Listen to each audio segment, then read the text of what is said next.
Hi, I'm doing a review on this bike. Well, mainly because there's only one other review that I've seen on YouTube video, and it's by some wholesale company person. And I just want to go over the few things that to watch out for this bike, some keys, some pros and cons, and stuff like that. And to be perfectly overall, what I'm going to first off say is it's for a first person experience for me riding this bike. It's pretty good. I'm pretty impressed.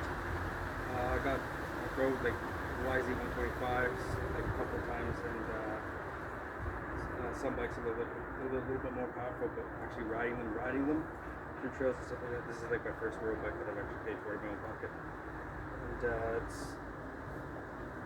it's pretty good. It's worth it, I think. 17 up fronts, 14s in the back. In the rear tire, I have one key problem that I've noticed.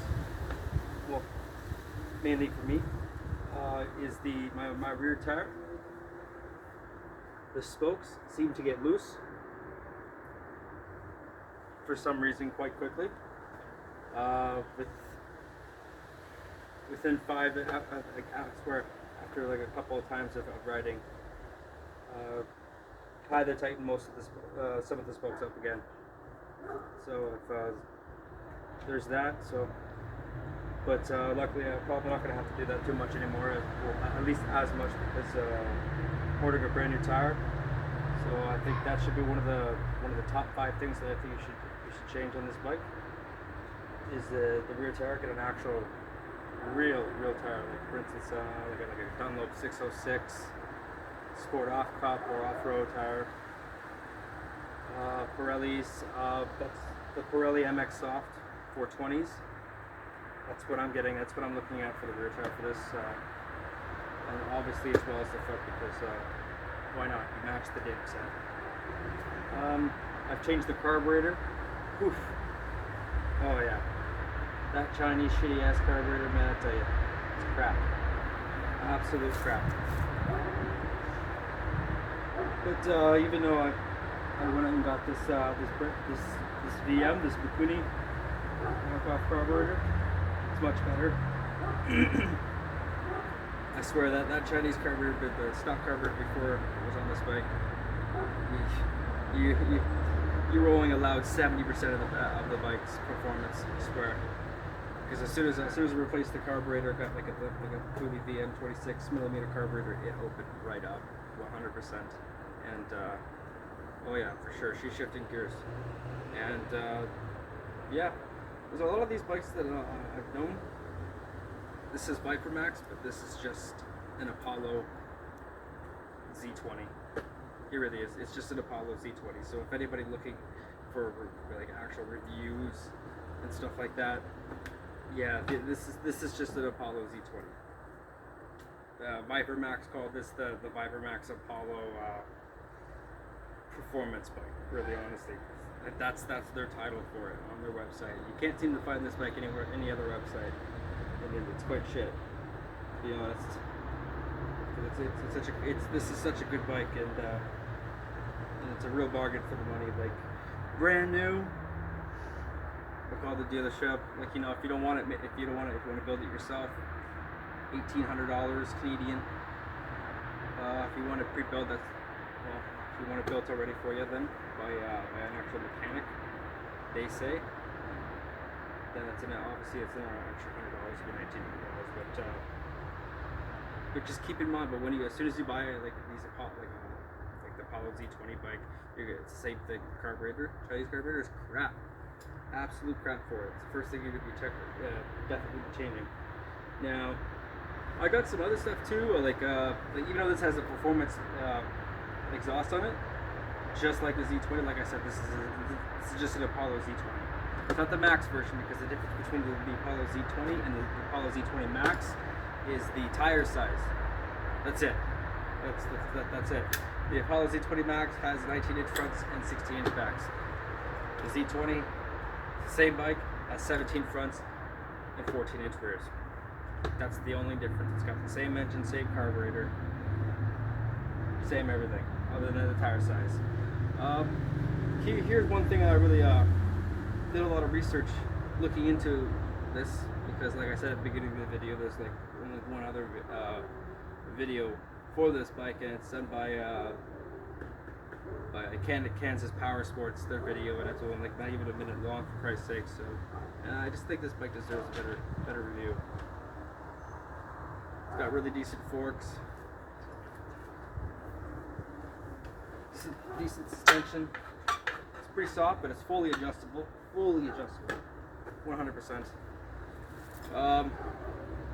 Well, like I was saying before, the engine, I found out it's out of Life End 125. It's the Y-axis, and the difference between the Y-axis is why I'm mentioning this whole kind of thing.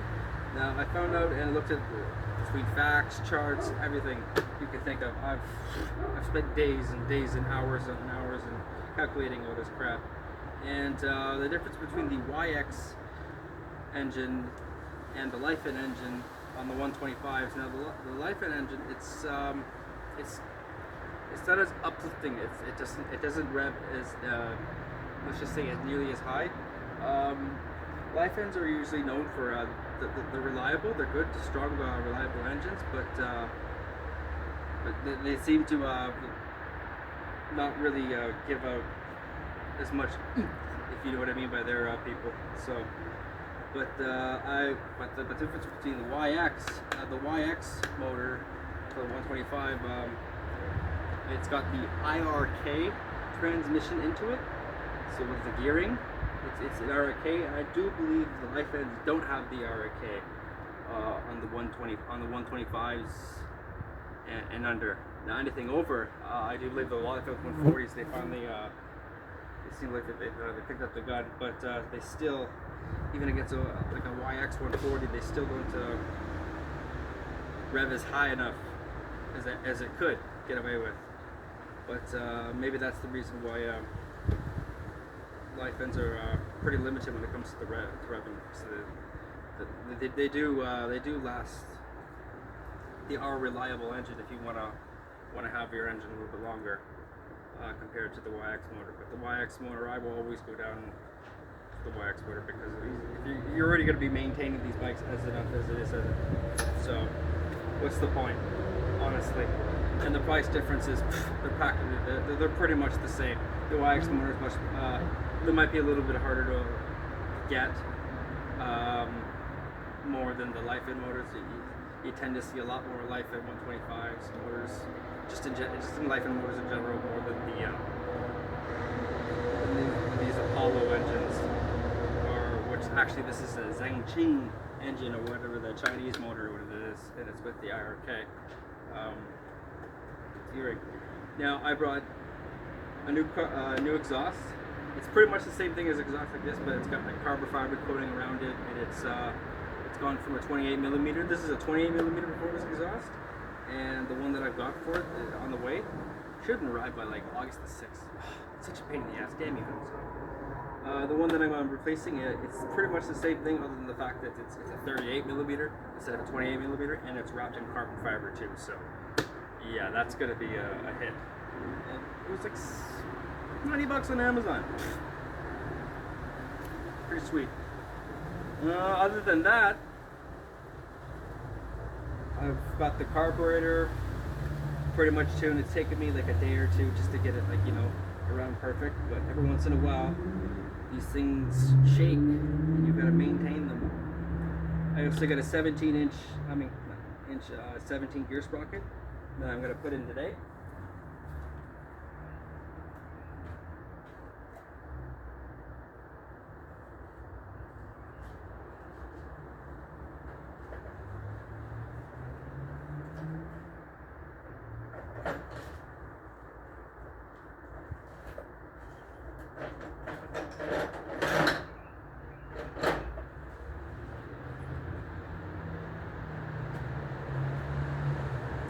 Well, it's somewhere. It's not here right now. I guess it must be inside. But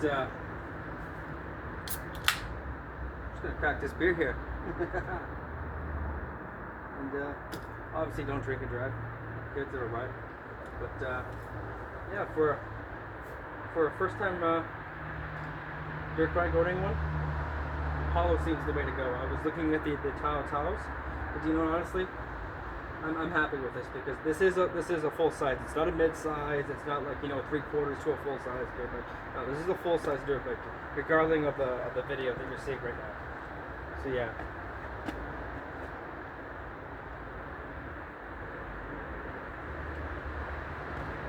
Next video, probably just started it up for you. I also have a new ignition coil to put in, but got it for a GY6 part. So, and this is technically, it's not a GY6, even though it is, and it's the part that I got technically the coil for. It's for a moped scooter. Pit bike. It says pit bike 2 on the ad, but like, you know, don't fully believe that. Like, you know, always do your look for your results and everything first before you buy it. Obviously, otherwise you just be sticking in the toolbox like what I did, and use what you can from the kit that I got. You know, as a spare parts. Other than that, take care, and be back to do more videos and riding videos and stuff like that. Hopefully without a beer in my hand and without saying, let's send it. Take it easy.